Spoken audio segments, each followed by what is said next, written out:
if I could come to you first, Mr. Brigand Sports himself, tell us a little bit about the Manchester meet that's coming up on the 27th. Well, the Manchester meet on the 27th came up probably a year when we were coming out of COVID, mainly because a lot of athletes needed a competition alternative to traveling to Europe because of the COVID regulation and the travel restrictions. So I decided we already had applied for a continental tour meet in 2022, but I felt it was important to do a pilot meet this year to make sure that we had a competition planned for the British athletes so they could get in shape for the Olympic trials.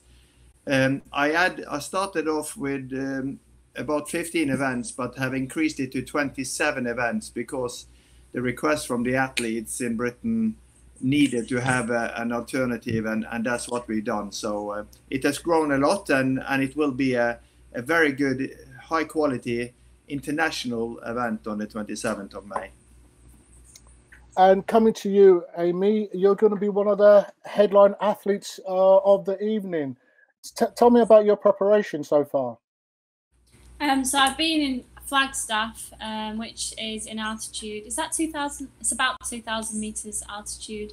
I've done a 4-week camp there.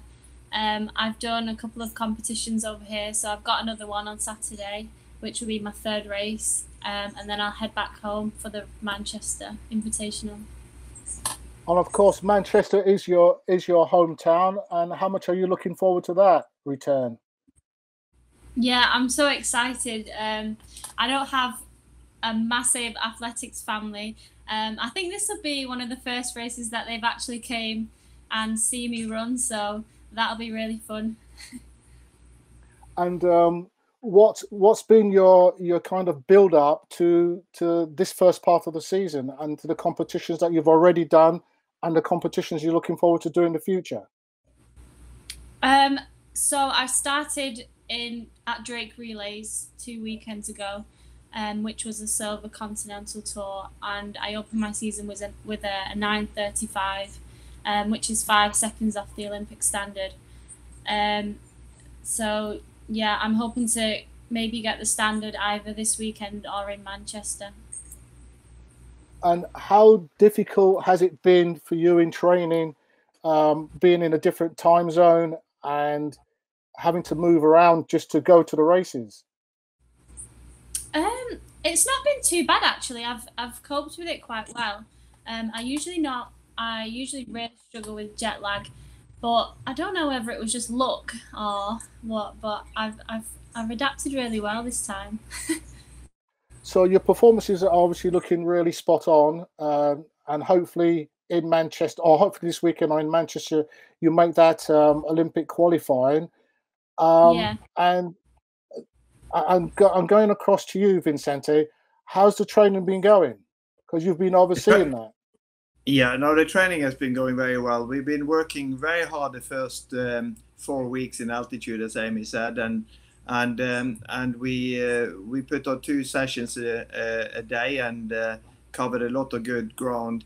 The track work has been excellent. Been setting a lot of altitude PBs, and it's very clear that Aimee is probably more advanced than she's ever been so far in her career. We then spent 2 weeks where we went to and from altitude to go to Des Moines in Iowa and to Kansas City for 2 races, and the openings have been very good. It was a 9:35 and a 9:38. Aimee was second in both races. Quite windy on one race. It was obviously rusty from hard training, so now we need to release everything, which will be done in the next few weeks. But before we do that, we end our trip here in Los Angeles with the US Track and Field Continental Gold Tour on Sunday. Okay, so ending of the tour, back onto UK soil. What will be your first plan on your return? Is that to me or? That's to you, Aimee. Sorry. Hopefully, I'll do a 1500, but that's not confirmed. and then it will literally be the Manchester Invitational, which is the 27th. So I'll have 2 weeks there. We do have some plans in Europe, but again, we don't really know what is open and what not to be able to travel, which country we can go to and come back without having to isolate. Because obviously when we come back now, there is some restriction to our return. We can go to the training venue, we can go out and train, but we have to be at home for the first 5 days until we have a release test, the PCR test, 5 days after arrival. If we are then cleared, we can then go back into the community. So we have to train a little bit in isolation when we got back for 5 days. Hopefully on the 17th of May, that is opening up further, so we can then go to Spain or to Germany and compete and come back again. But that remains to be seen. So we will plan a few races in Britain. But the 27th of May is important. We have made sure that we have an international top meet on our home stadium, and Manchester, of course, with the new facilities, and they relayed the stadium last year. It holds Olympic standard at the highest level. So we are very lucky to have this competition. Yeah, and back to you, Aimee. Not so long ago, women weren't allowed to do the steeplechase. So what made you make that choice? I don't know much athletics history, so I'm not very knowledgeable on that subject. But I think personally, I just like the fun part, like having the barriers and stuff like that. It gives an exciting aspect to the event. So the fun part is the barriers, and of course, the fun must be going across the water jump as well. Yeah, just trying not to fall and break your leg.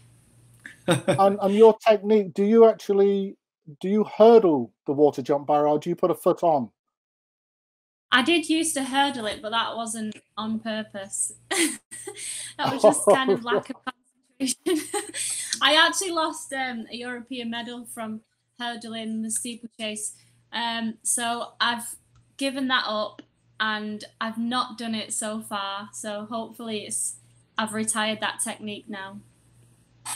And in your development through the event, have you ever had any real mishaps in training or in competition? Yeah, so in 2019, I had 150 meters left of the race in the final of the European Under-23 Championships, and I hurdled the water barrier and fell in. I was in second position, and I ended up 11th. So, and very wet, I would suppose. Yeah, I think I almost drowned, actually. Yeah, she actually totally submerged, and when she stood up again, she submerged. She fell backwards and submerged again, and everybody kept jumping over her. So she had a 40 meters clearance to number 3. So she that was quite a big mishap. Yeah, she learned a lesson. Okay, well, thank you both very much. Look forward to seeing you both in Manchester. And I trust and good luck for this weekend. Thank you. And look forward to welcoming you both back in Manchester. Thank you. Thank you. Bye.